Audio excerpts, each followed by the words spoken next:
Monsieur machin, ça part en live, on voit les oreilles. Costaud ou pas, le tympan il va être percé là. Normalement en self-défense, on vous apprend à donner des coups de poing, bien viril, petite boxe ou quoi.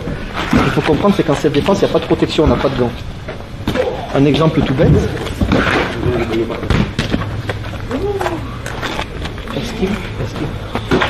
Voilà, si là on tape sur une voiture, il vaut mieux avoir la main ouverte. Donc moi ce que je préconise, si on y pense, plus c'est plus instinctif, c'est de taper avec les mains ouvertes. Il y a la même puissance, qu'un coup de poing, quasiment, après ça se mesure. Hein.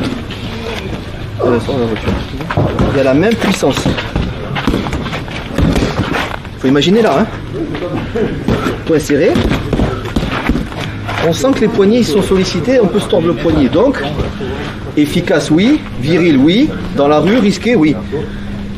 Parce qu'on peut, bon après ça dépend les zones, hein. Si on peut avoir la gorge, voilà, ça dépend le but aussi, là c'est pour vraiment, et si on peut, ça met KO. Hein.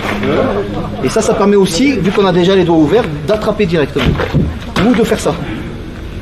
Donc c'est une arme en plus. Maintenant ce qu'il ne faut pas c'est se tordre un doigt, maintenant c'est ça qui n'est pas évident. Donc pour vous, travaillez aujourd'hui avec les mains ouvertes, ou les coudes. C'est des techniques vraiment de base instinctive. Je suis là, je travaille sur la personne. Maintenant, il esquive. Là, le point, il sort. Moi, je privilégie les mains ouvertes. En self. Hein. Sauf quand tu as vraiment l'occasion, tu as une belle partie tendre, genre charal. C'est au choix. Tu veux pas le flinguer, tu vas essayer de faire main ouverte.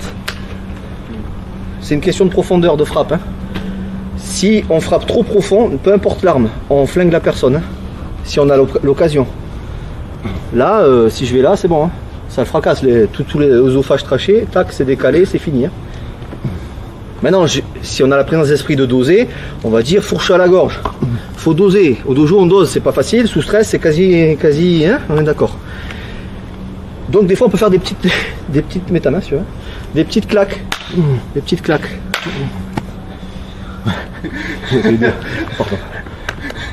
Ça. Tu savais pas ça, hein? Ça, voilà. Est-ce que ça marchera? Je ne sais pas, ça dépend. Par contre, c'est puissant. C'est du bruit. Ok, mais là, il est gentil. Il se laisse faire. À la première claque, il va s'énerver. Et pensez que c'est ça, hein? Là, monsieur machin, ça part en live, on voit les oreilles. Costaud ou pas, le tympan, il va être percé, là. Ça veut pas dire qu'il va être KO. Il y a de grandes chances qu'il tombe. Hein? Il peut arriver en disant, hein, qu'est-ce que tu dis? Si tu souhaites aller encore plus loin, à savoir décupler tes connaissances en self-défense, devenir confiant et efficace en situation réelle, mais ce que je t'invite à faire, c'est à cliquer juste ici. Formation offerte, ou encore sur le lien qui est en description juste sous la vidéo. Voilà, j'espère que la vidéo d'aujourd'hui t'a plu et que t'a aidé à progresser un petit peu plus. Quant à moi, je te retrouve de l'autre côté pour commencer ta formation vidéo offerte. À tout de suite.